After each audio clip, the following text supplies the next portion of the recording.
Hi, this is Rishu and I welcome you to this platform जहां हम discuss कर रहे हैं अपनी साइंस की सीरीज़ फॉर सीटैट पेपर 2 के लिए हम साइंस डिस्कस कर रहे हैं। पेपर 2 में जो साइंस का पोर्शन आता है आपका 30 मार्क्स का, वही हम डिस्कस कर रहे हैं यहाँ पे। ठीक है, तो अभी तो हम साइंस की थ्योरी डिस्कस कर रहे हैं। थ्योरी के साथ साथ हम पेडागोजी भी डिस्कस करेंगे, बट एक बार थ्योरी के सारे टॉपिक कंप्लीट कर लेते हैं, उसके बाद हम साइंस की पेडागोजी भी कर लेंगे। ठीक है, तो इसमें जो रेशो रहती है आपको पता ही है, 20 मार्क्स की आपकी थ्योरी आती है और 10 मार्क्स की साइंस पेडागोजी आती है, तो मिला के हो गया आपके कुल 30 नंबर। ठीक है, तो चलिए आज की जो क्लास है it is based on human I. Human आई जो टॉपिक है हम वो डिस्कस करेंगे आज है हमारा डे 33। और इससे जो प्रीवियस क्लास थी हमारी उसमें हमने लाइट चैप्टर डिस्कस किया था, जिसमें लाइट, शेडो, रिफ्लेक्शन, रिफ्रैक्शन, ये सारे टॉपिक हमने डिस्कस किए थे। और आज हम डिस्कस करेंगे ह्यूमन आई। तो ह्यूमन आई भी ना इसी चैप्टर का पार्ट है।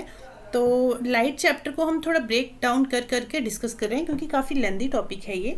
तो लाइट का जो लाइट, शेडो, रिफ्लेक्शन, रिफ्रैक्शन, ये 4 टॉपिक हम कर चुके हैं। आज हम करेंगे ह्यूमन आई, और नेक्स्ट वीडियो में आपको मिलेगा मिरर का टॉपिक, जिसमें कनकेव और कन्वेक्स मिरर दोनों करेंगे अलोंग विद देयर रे डायग्राम्स। और उसके बाद फिर हम डिस्कस कर लेंगे लेंस में भी कनकेव और कन्वेक्स लेंस दोनों ही करेंगे अलोंग विद देयर रे डायग्राम्स। ठीक है, तो फिर ये हो गया हमारे टॉपिक्स कंप्लीट लाइट चैप्टर के। एंड उसके बाद फिर हम नेक्स्ट टॉपिक कर लेंगे crop production and management. Okay, I hope इतना क्लियर हुआ होगा आपको। और इसके साथ साथ हमारा मॉक टेस्ट भी चल रहा है। ठीक है, मॉक टेस्ट की सीरीज़ भी हमारी चल रही है। तो उसमें हमारे 2 टॉपिक हो चुके हैं, मतलब 2 मॉक टेस्ट हो चुके हैं।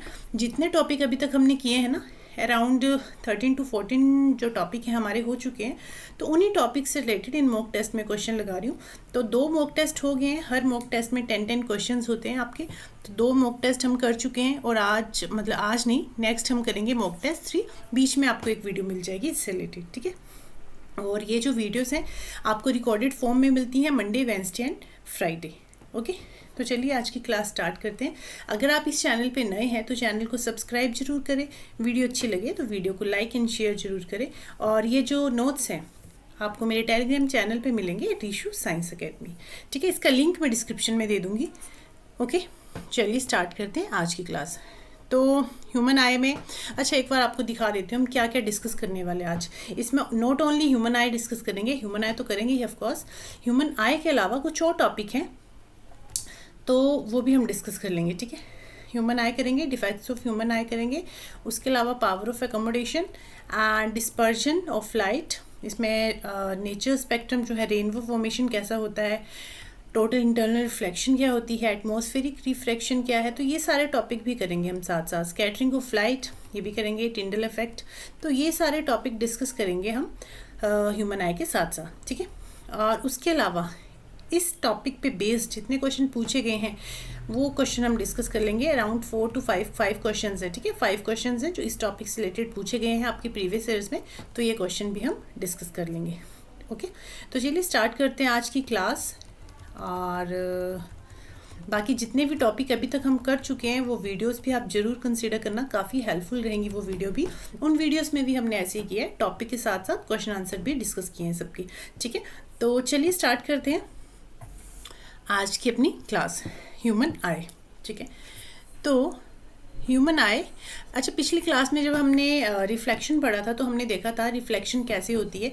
मान लीजिए ये सोर्स ऑफ लाइट है और ये कोई ऑब्जेक्ट है, ऑब्जेक्ट ही लिख देती हूँ इसको। तो कैसे हम किसी भी चीज़ को देख पाते हैं, यहाँ से सनलाइट आती है, ऑब्जेक्ट से टकराएगी, ठीक है, एंड ये रिफ्लेक्ट करके ऑब्जर्वर की आई तक, यहाँ पे ऑब्जर्वर है, ये मान लीजिए आई बना देती हूँ, ऑब्जर्वर की आंख तक पहुँचेगी, और that's how we can able to see the object. ठीक है, फिर रेटिना पे हमारी इमेज बनती है, ऑब्जेक्ट की इमेज बनती है, और रेटिना से फिर ऑप्टिक नर्व के थ्रू सिग्नल जाता है हमारे ब्रेन को, then we can able to see the object. ठीक है, तो इस तरह से हम किसी भी चीज़ को देख पाते हैं with the help of reflection. Okay, तो अब ये जो ह्यूमन आई है, human eye is the most significant one as it enables us to see the beautiful colourful world around us. Okay, और ये जो आई है, the eye is spherical in shape, spherical shape की होती है, और इसका जो डायमीटर है that is 2.3 centimetre on average. Okay, अब ये जो आई है, हमारी जो ह्यूमन आई है, इसका जो इंटरनल स्ट्रक्चर है, इसके स्ट्रक्चर जो है डिफरेंट पार्ट्स हैं इसके। कौन कौन से मेन पार्ट्स हैं, ये सारे पार्ट्स हम डिस्कस करेंगे in detail. Cornea, iris, प्यूपिल, lens, ciliary muscles, retina, nerve cells, optic nerve, blind spot, aqueous and vitreous humour and suspensory ligaments. तो ये सारे टॉपिक हम इन डिटेल डिस्कस करेंगे। ठीक है, आइज़ के पार्ट्स हैं ये सारे आइज़ के पार्ट हैं, ये सारे हम डिस्कस करेंगे। अच्छा, डिस्कस करने से पहले एक बार आपको समझा देती हूँ होता क्या है। देखिए, ये हमारी आई है, आपको कैसे याद रखना है। जो हमारा सबसे फर्स्ट पार्ट है आई का, जो अपर पार्ट है, दैट इज़ कॉर्निया। जो फर्स्ट पार्ट है ये वाला, ये क्या है, कॉर्निया। ये आप समझ लीजिए एक तरह से बड़ा सा गेट है हमारी आँख का। ठीक है, हमारी आँख का गेट है ये। जस्ट वेट, एक मिनट, अभी बता रही हूँ।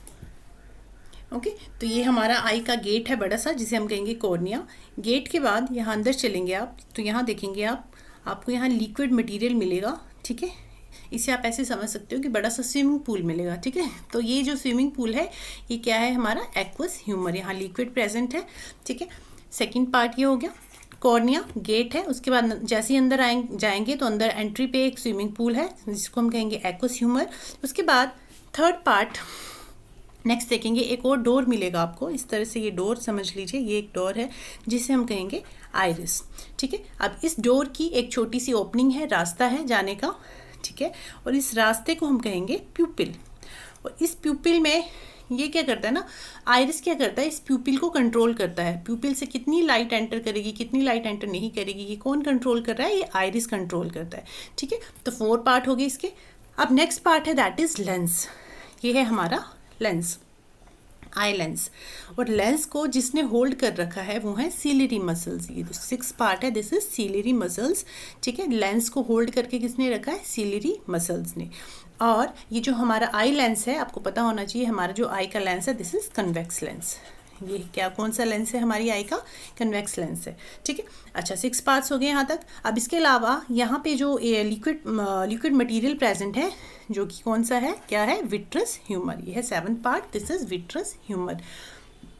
विट्रस ह्यूमर के बाद यहाँ पे जो नेक्स्ट पार्ट है दैट इज रेटिना। जो इमेज फॉर्मेशन होती है वो रेटिना पर ही होती है, एंड रेटिना पे इमेज फॉर्मेशन होगी और रेटिना क्या करेगी, इन सिग्नल्स को ऑप्टिक नर्व के पास भेजेगी, और ऑप्टिक नर्व क्या करेगा, इन सिग्नल्स को कैरी करके हमारे ब्रेन के पास ले जाएगा।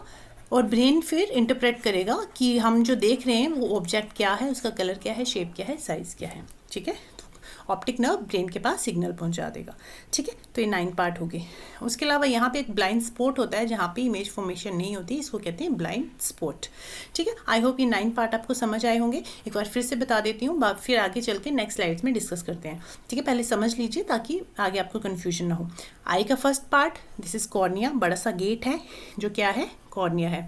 कॉर्निया पे मोस्ट ऑफ जो हमारी आई का रिफ्रैक्शन है ना, मतलब जो रिफ्रैक्शन होता है वो कॉर्निया में ही होता है। ठीक है, कॉर्निया से लाइट एंटर करेगी, आगे बड़ा सा स्विमिंग पूल है जिसको हम कहेंगे एक्वस ह्यूमर। ठीक है, जैसे ही कॉर्निया से लाइट एंटर की एक्वस ह्यूमर से होते हुए वो कहाँ जाएगी, प्यूपिल के पास जाएगी। अब प्यूपिल से कितनी लाइट एंटर करेगी, कितनी नहीं, वो कौन करेगा, कंट्रोल आइरिस। इस दरवाजे पे जो ओपनिंग है इसे कहेंगे प्यूपिल, ये जो डोर है इसे कहेंगे हम आइरिस। तो आइरिस कंट्रोल करेगा कि प्यूपिल से कितनी लाइट एंटर करेगी। ठीक है, उसके बाद 5th पार्ट है क्रिस्टलाइन लेंस, हमारी आँख का लेंस। ठीक है, जहाँ पे रिफ्रैक्शन होगी। ठीक है, और इस तरह से रिफ्रैक्शन, फिर जहाँ पे ये रिफ्रैक्शन मीट करेगी, कहाँ मीट करेगी, रेटिना पे। फिर रेटिना पे इमेज फॉर्मेशन होती है, और रेटिना पे जो इमेज फॉर्मेशन हो रही है ये सिग्नल्स को भेजेगा ऑप्टिक नर्व के पास, ऑप्टिक नर्व ब्रेन के पास भेजेगा, और ब्रेन जो है फिर हमें बताएगा कि ऑब्जेक्ट क्या है, इसके कलर, शेप, साइज़ क्या है। ठीक है, तो इस तरह से इमेज फॉर्मेशन होती है हमारी आई पे। आई होप इतना आपको समझ आया होगा। चलिए, तो ये सारे 9 पार्ट्स हैं, 1 बाय 1 करके इनको डिस्कस कर लेते हैं। फर्स्ट पार्ट है हमारा कॉर्निया।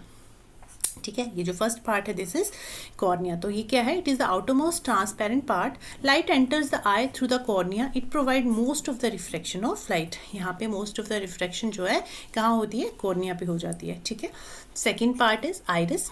ठीक है, एक्वस ह्यूमर एंड में करते हैं। सेकेंड पार्ट है आइरिस। जो नेक्स्ट गेट है that is iris, it is dark muscular tissue and ring like structure present behind the cornea. Colour of the eye is due to the colour of the iris. किसी की आँख का colour आपने देखा होता है कि कईयों की आँखें ब्राउन हैं, ब्लैक हैं, लाइट ब्राउन हैं, ग्रे हैं। हमारी आँख का जो भी कलर है वो कौन डिसाइड करता है? हमारा आइरिस डिसाइड करता है, ठीक है। The iris regulate the amount of intensity of light entering the I bye adjusting the size of the iris. कितनी लाइट जो है एंटर करेगी ये कौन डिसाइड करता है? हमारा आइरिस डिसाइड करता है, ठीक है। सेकंड पार्ट ऑफ द आई, ठीक है। इतना हो गया, समझ आ गया। नेक्स्ट है प्यूपिल। Third part is प्यूपिल। The प्यूपिल is small opening in the iris. यहाँ पे ये जो ओपनिंग है, यहाँ पे ये जो ओपनिंग है, this is pupil. Pupil is small opening in the iris. The iris control the size of the pupil. The pupil's function is to adjust the amount of light entering the eye. Okay, next part is retina, this one, जहाँ पे image formation होती है। It is the light sensitive layer that consists of nerve cells. Its function is to convert the images formed by the lens into electrical impulses. These electrical impulses are then transmitted through optic nerves to the brain. यहाँ से image formation जो होगी, यहाँ से जो electrical signals optic nerve के पास जाएंगे, optic nerve जो इन सिग्नल्स को ब्रेन के पास भेज देगा, ठीक है। ये समझ आ गया आपको रेटिना तक। नेक्स्ट है लेंस। ये जो लेंस है, fifth part, the transparent portion situated behind the प्यूपिल is called the lens. प्यूपिल, ये प्यूपिल है, प्यूपिल के पीछे ही ये जो ट्रांसपेरेंट पार्ट है, this is lens. It provide the focused real and inverted image on the retina. जो इमेज बनेगी वो रियल होगी और इन्वर्टेड इमेज होगी। अच्छा, आप बोलोगे इन्वर्टेड इमेज होती है तो हमें सब कुछ उल्टा क्यों नहीं दिखता? हमें उल्टा इसलिए नहीं दिखता क्योंकि ये रेटिना से जो इलेक्ट्रिकल इम्पल्सेस हैं ऑप्टिक नर्व ब्रेन के पास भेजता है, ब्रेन जो है उन चीज़ों को स्ट्रेट करके सीधा करके हमें दिखाता है, ठीक है। रेटिना पे इमेज बनती है कि कैसी इमेज बनती है रेटिना पे? रियल और इन्वर्टेड इमेज। बट जो हमारा माइंड है, जो हमारा ब्रेन है, ब्रेन हमें इन चीज़ों को स्ट्रेट सीधा करके दिखाता है, ठीक है, with the help of ciliary muscles. मतलब ये जो लेंस है ये सिलियरी मसल्स की हेल्प से जुड़ा हुआ है। और इस लेंस को कौन रेगुलेट करता है? सिलियरी मसल्स ही रेगुलेट करती हैं। It become small to focus on object at a distance and become big to focus on nearby object. It become small, small कब हो जाता है? जब हमें दूर की चीज़ देखनी हो। जब हमें दूर की चीज़ देखनी हो तो हमारा लेंस, आपने देखा दूर की चीज़ देखनी हो तो आप अपनी आईज को सिकोड़ लेते हो ना, तो उससे क्या होता है? It become small to focus an object at a distance. जब हमें, जो हमारा आई लेंस है ये स्मॉल हो जाता है कब? जब हमें दूर की चीज़ देखनी हो। और अगर हमें पास की चीज़ देखनी हो, एकदम से ब्रॉड अपने आंखें से फाड़ के देखोगे, ठीक है, तो क्या होगा? ये जो लेंस है ये बड़ा हो जाता है, ठीक है। It becomes big to focus on nearby object. पास की चीज़ें देखनी हो लेंस बड़ा हो जाता है, दूर की चीज़ें देखनी हो तो लेंस हमारा सिकुड़ जाता है। This is convex lens that converge images at retina. Okay, next is ciliary muscles. They hold the lens in position and help in modifying the curvature of the lens. Lens के curvature को, कितना lens को broad करना है, कितना पतला करना है, कितना छोटा मतलब सिकोड़ना है, कितना बंद करना है, ये मतलब आई, इसको लेंस को कौन रेगुलेट करता है? Ciliary muscles. क्योंकि जब हम दूर की चीज़ देखते हैं ना तो हमारा लेंस पतला हो जाता है। जब हम दूर की चीज़ देखते हैं ना हमारा लेंस जो है पतला हो जाता है एकदम से, ठीक है। तो ये पतला हो रहा है। जब हम पास की चीज़ देख रहे हैं तो हमारा लेंस थिक हो जा रहा है, मोटा हो जा रहा है। तो ये जो कभी पतला हो रहा है कभी मोटा हो रहा है, इसको कौन रेगुलेट कर रहा है? इसको सिलियरी मसल्स रेगुलेट कर रही हैं, ओके। उसके अलावा नेक्स्ट जो टॉप पार्ट है that is aqueous humour. Aqueous humour, it is between the cornea and the eye lens. ये हमारा कॉर्निया है और ये हमारा आई लेंस है। कॉर्निया और आई लेंस के बीच में जो लिक्विड प्रेजेंट है इसी को हम कहते हैं aqueous humour. and which help the refracted light to focused on retina. It also provide nutrition to eye. जो क्या करता है? इस रिफ्रैक्टेड लाइट को फोकस्ड करने में हेल्प करता है कि ये रिफ्रैक्टेड लाइट जो रेटिना पे फोकस्ड करे इसमें हेल्प करता है। प्लस दूसरा और कहाँ हेल्प करता है? It also provide nutrition to the eye. Eighth part is vitreous humour. Space between the eye lens and the retina. ये जो स्पेस है आई लेंस और रेटिना के बीच पे, यहाँ पे जो फ्लूइड प्रेजेंट है this is called vitreous humour, okay. And ninth part, this is optic nerve. यहाँ पे ऑप्टिक नर्व्स प्रेजेंट हैं इस तरह से, ठीक है। और ये जो ऑप्टिक नर्व्स हैं ये क्या करती हैं? It transmits visual information from retina to brain. Retina पे जो इमेज फॉर्मेशन हुई है उसकी इलेक्ट्रिकल सिग्नल्स को ऑप्टिक नर्व जो है ब्रेन के पास पहुंचाता है। There are two types of optic nerve which are cones and rod. दो टाइप के ऑप्टिक नर्व्स है, कोन्स एंड रोड्स। कोन्स क्या करते हैं? Cones are the nerve cells that are more sensitive to bright light. Cone cells की वजह से ही हमें जो कलरफुल चीज़ें हम देखते हैं वो किसकी वजह से हम देखती हैं? कोन्स की वजह से। रोड्स क्या करते हैं, rods are the nerve cells that are more sensitive to dim light and enable light vision. ठीक है, क्या क्या होता है ना, रात को अंधेरे में आप नहीं देखना, सारी लाइट्स आप बंद कर देते हो तो कुछ टाइम बाद आप अपनी आँख को एकदम से रेगुलर मतलब ऐसे बंद करके एकदम से फोकस्ड करके कुछ देखने की कोशिश करते हो। जैसे आप देखने की कोशिश करते हो आपको कुछ कुछ चीज़ें दिखने लग जाती हैं ना, वो क्यों दिख रही है, because of these rod cells. ठीक है, तो कौन सेल जो है it is responsible for bright and colourful objects. और जो रोड सेल्स हैं क्या चीज़ देखने में हेल्प करते हैं, सेंसिटिव टू डिम लाइट, अंधेरे में जो आप देख पा रहे हो वो किसकी वजह से, रोड सेल्स की वजह से। ओके, तो ये क्वेश्चन पूछा भी जाता है कि कौन सेल्स, कलरफुल चीज़ें हम किसकी वजह से देख पाते हैं, कौन की वजह से, अंधेरे में आप किसकी वजह से देख पाते हो, रोड सेल्स की वजह से। ठीक है, तो ये हो गया पार्ट्स ऑफ ह्यूमन आई। ठीक है, ह्यूमन आई के जो पार्ट्स हैं वो यहाँ हुए कंप्लीट। अब नेक्स्ट हम करेंगे defects of human I. So human आई के जो डिफेक्ट हैं उसमें से जो 2 डिफेक्ट्स हैं, 4 डिफेक्ट्स हम डिस्कस करेंगे। उन 4 में से जो 2 डिफेक्ट्स हैं they are more important, myopia and hypermetropia. ठीक है, अब मायोपिया क्या होता है और हाइपरमेट्रोपिया क्या होता है। मायोपिया में क्या होता है ना, शॉर्ट साइटेडनेस, मायोपिया को हम क्या कहते हैं, शॉर्ट साइटेडनेस। ओके, और हाइपरमेट्रोपिया को हम कहते हैं लॉन्ग, इसको हाइप्रोपिया भी कहते हैं, हाइपरमेट्रोपिया भी कहते हैं, हाइपरोपिया भी कहते हैं। ठीक है, लॉन्ग साइटेडनेस।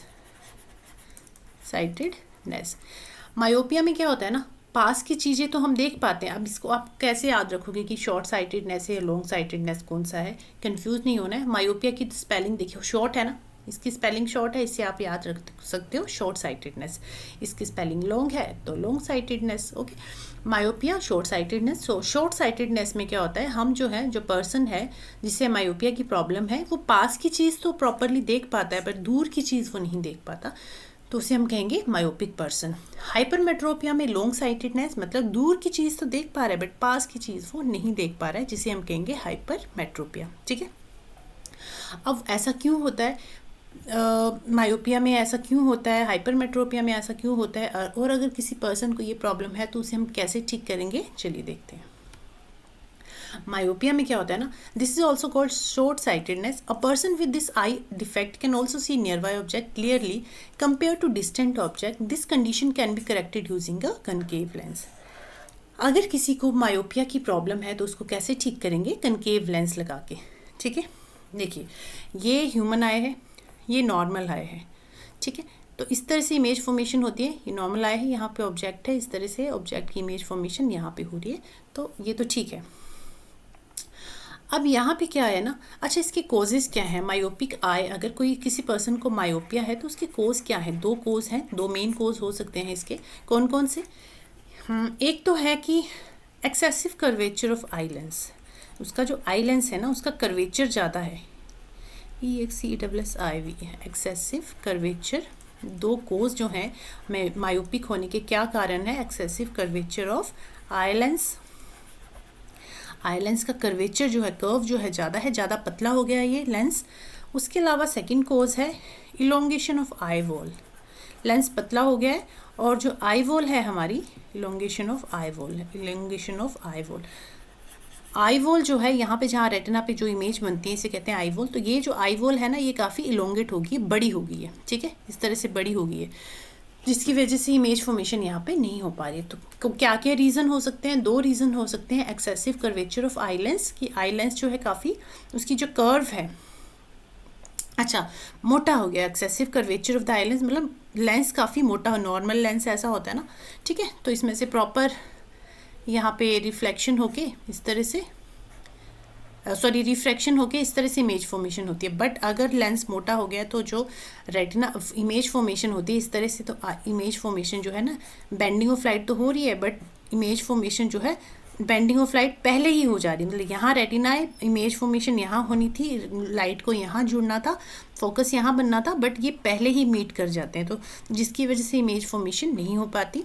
सेकंड रीज़न है कि उसकी जो आई वॉल है ना वो काफ़ी बड़ी होगी, जिसकी वजह से जो रेटिना पे इमेज बनती थी अब वो रेटिना पे इमेज नहीं बन रही है, पहले ही ये जो रेज हैं जुड़ जा रही है और फोकस पॉइंट पहले ही बन जा रहा है। तो 2 रीज़न है। क्या क्या रीज़न है, या तो उसका जो आई लेंस है वो थिक हो गया है, ठीक है, या उसकी जो आई वॉल है वो इलोंगेट हो गई है। तो 2 रीज़न है जिसकी वजह से मायोपिया होता है। तो इस प्रॉब्लम को हम कैसे ठीक करेंगे with the help of this concave lens. Concave lens की हेल्प से हम इसको ठीक करेंगे इस प्रॉब्लम को, ठीक है। इस तरह से कनकेव लेंस लगाएंगे, कोई ऑब्जेक्ट है इस तरह से आएगा, रिफ्रैक्ट करेंगी और मीट करेंगी कहाँ पे, रेटिना पे। ओके, आई होप ये समझ आया होगा आपको। मायोपिया क्या है? शॉर्ट साइटेडनेस, मतलब जब ऐसा पर्सन जो पास की चीज़ें तो देख पाता है, दूर की चीज़ें नहीं देख पाता, उसे कहते हैं मायोपिया। मायोपिया की प्रॉब्लम को हम कैसे ठीक कर सकते हैं?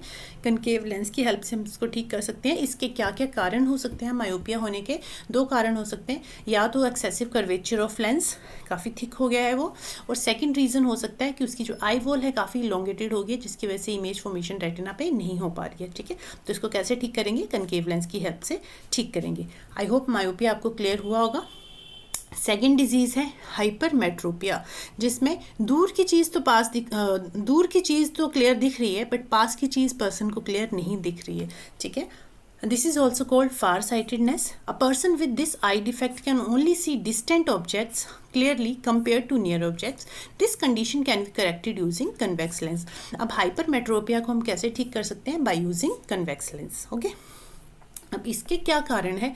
हाइपरमेट्रोपिया होने के क्या कारण है? मायोपिया के बिल्कुल ऑपोजिट हैं, ठीक है।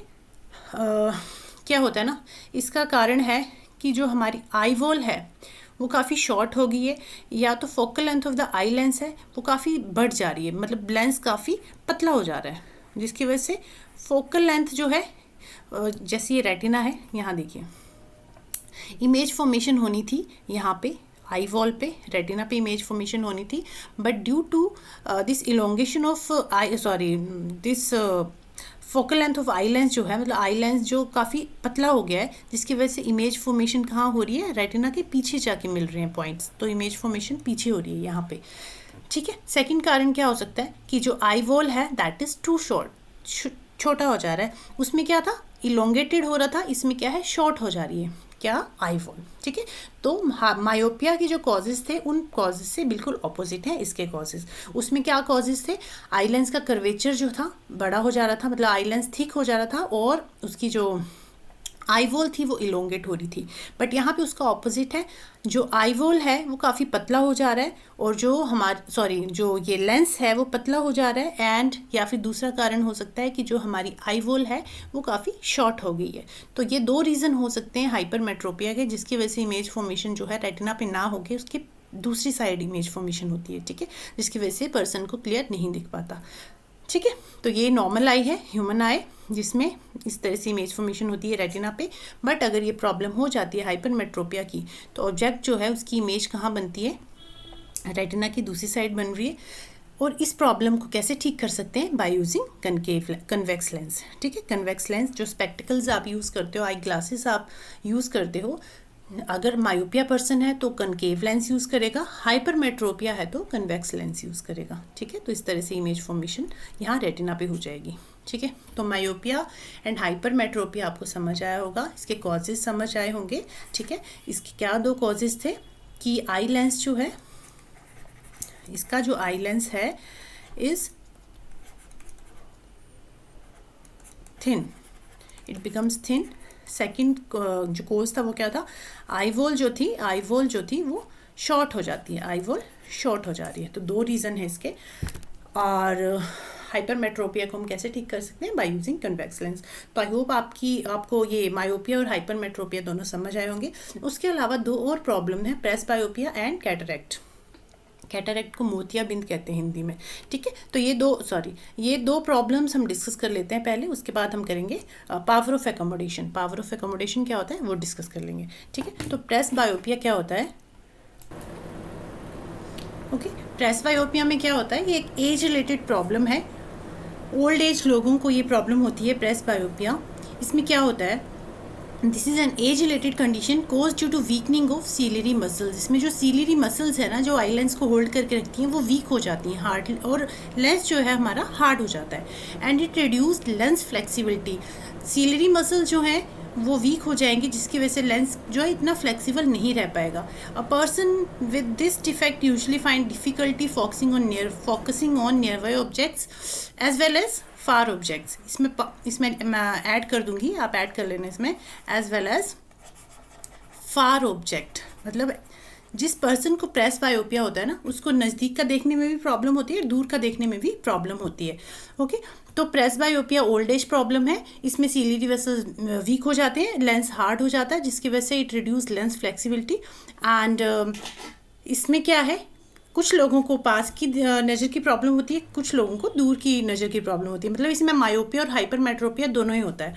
ठीक है, तो इसको कैसे ठीक कर सकते हैं, इस कंडीशन को, प्रेस बायोपिया को कैसे ठीक कर सकते हैं? By using bifocal lenses. Bifocal lens इसको कैसे ठीक कर सकते हैं? बाईफोकल लेंस यूज़ करके। अब अच्छा, आपने ना इस तरह के लेंसेज देखे होंगे, जो ओल्ड एज के लोग होते हैं ना, इस तरह के लेंस होते हैं उनके, जिसमें इस तरह से बना होता है, इस तरह से।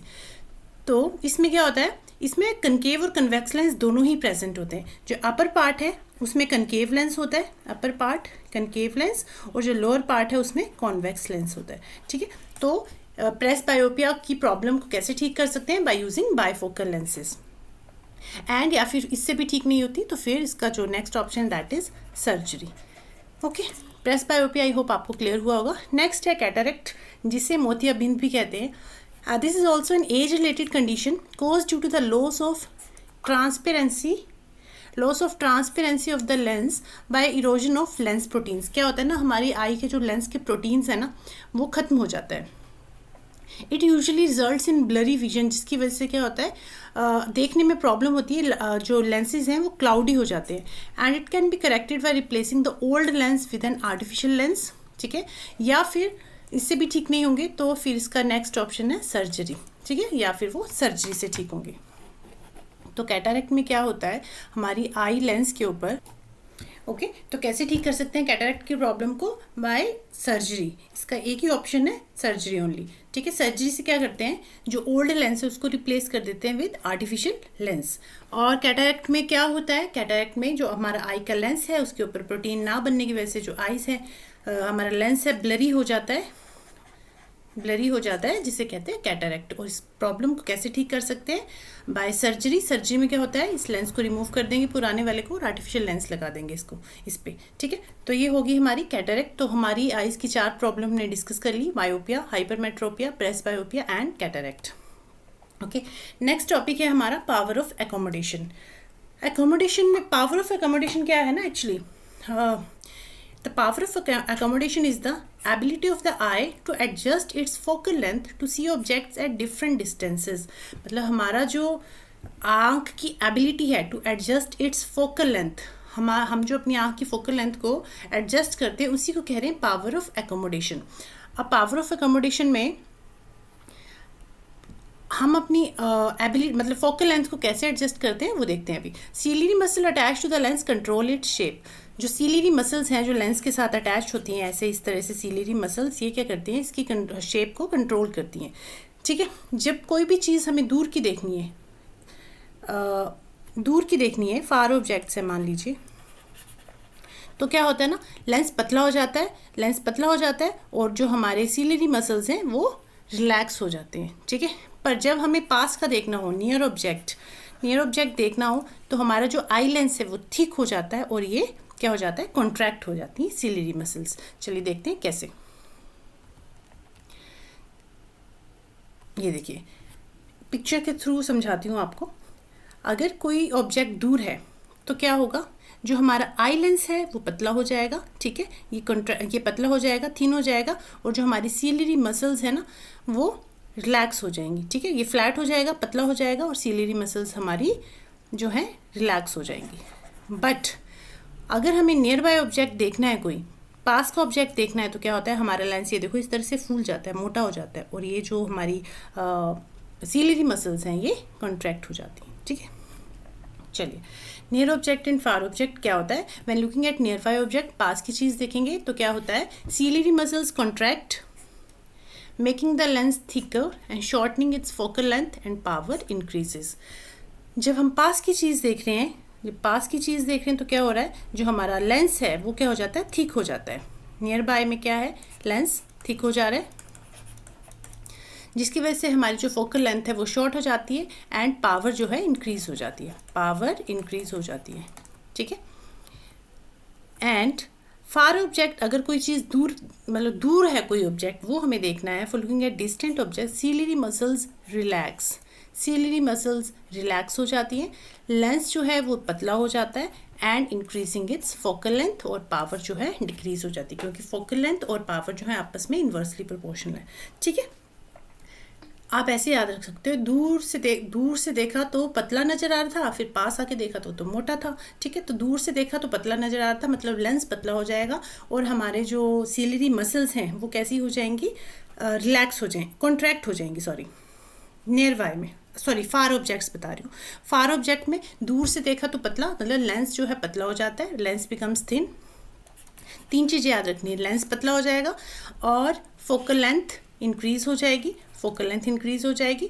अगर फोकल लेंथ इंक्रीज कर रही है तो पावर जो है वो क्या कर जाएगी, डिक्रीज कर जाएगी, क्योंकि दोनों एक दूसरे के इन्वर्सली प्रोपोर्शनल है। और जो हमारा लेंस है, सॉरी जो सीलियरी मसल्स हैं वो क्या करेंगी, रिलैक्स हो जाएंगी। But in case of near object, अगर पास की कोई चीज़ हमें देखनी है तो हमें जो हमारा लेंस है वो मोटा हो जाएगा, थिक हो जाएगा, एंड जो हमारी सीलियरी मसल्स हैं वो कॉन्ट्रैक्ट हो जाएंगी।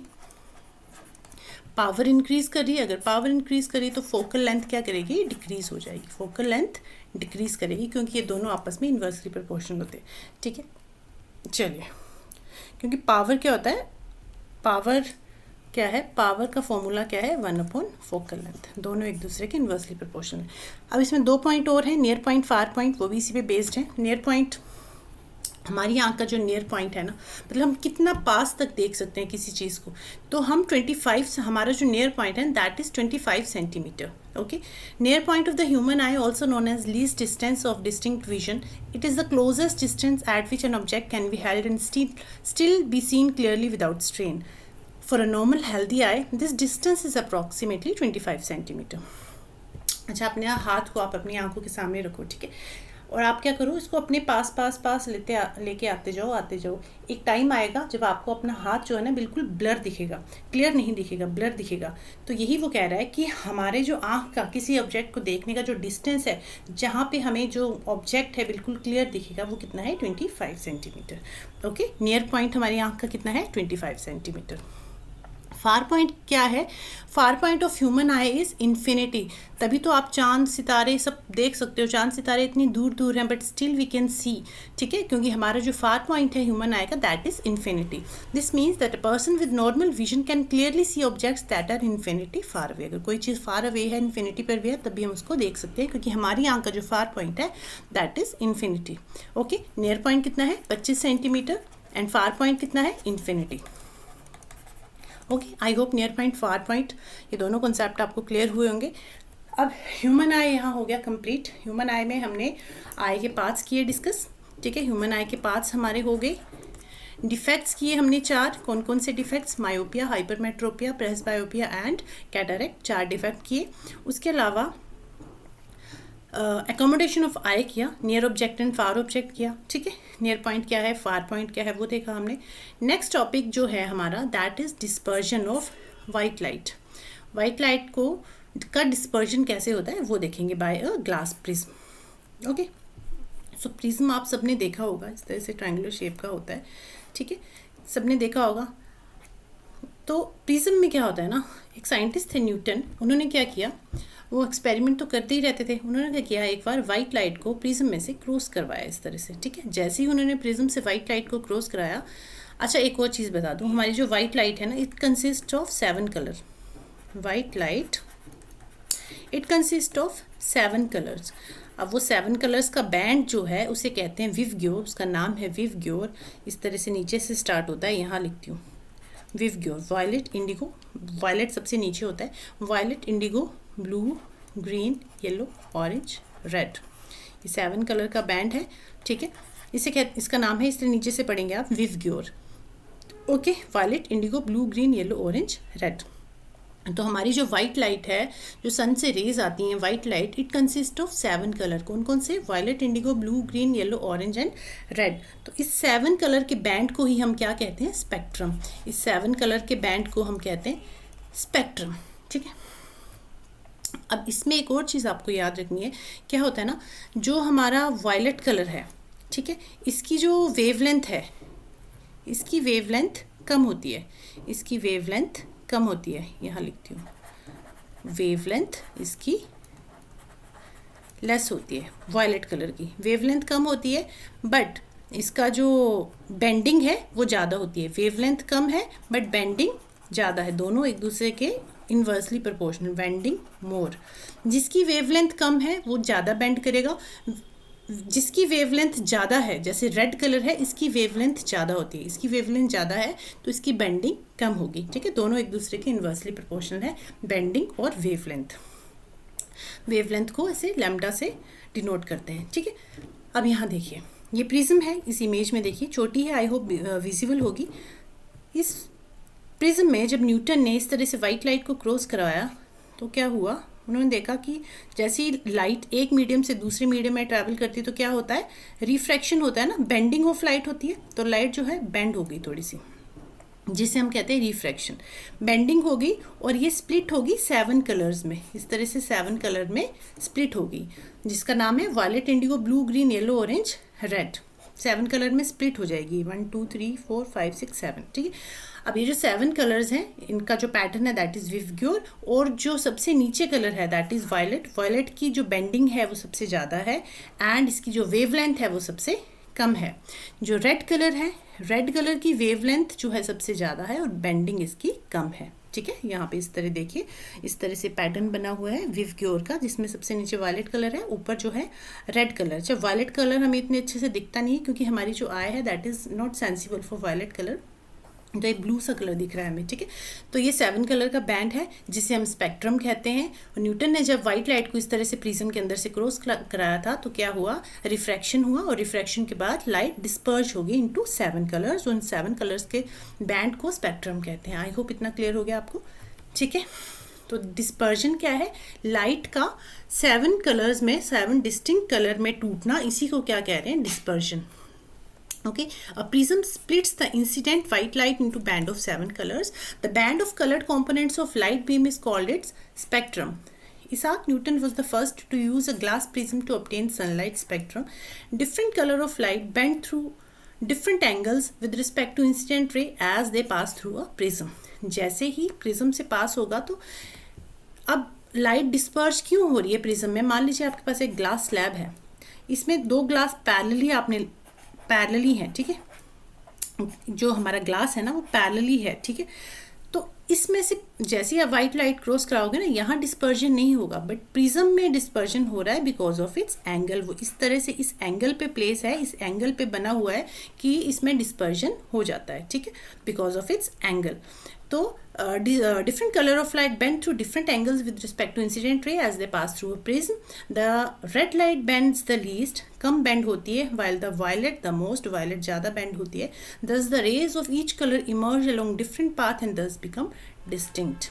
Okay, तो ये तो हो गया डिस्पर्जन।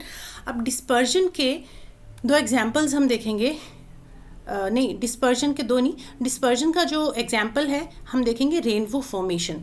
रेनबो फॉर्मेशन में भी जैसे प्रिज्म काम करता है ना, रेनबो फॉर्मेशन में भी सेम ऐसा ही होता है। रेनबो कैसे फॉर्म होता है वो देखेंगे। So this is called nature's spectrum and rainbow formation कैसे हो रहा है अब वो देख लेते हैं।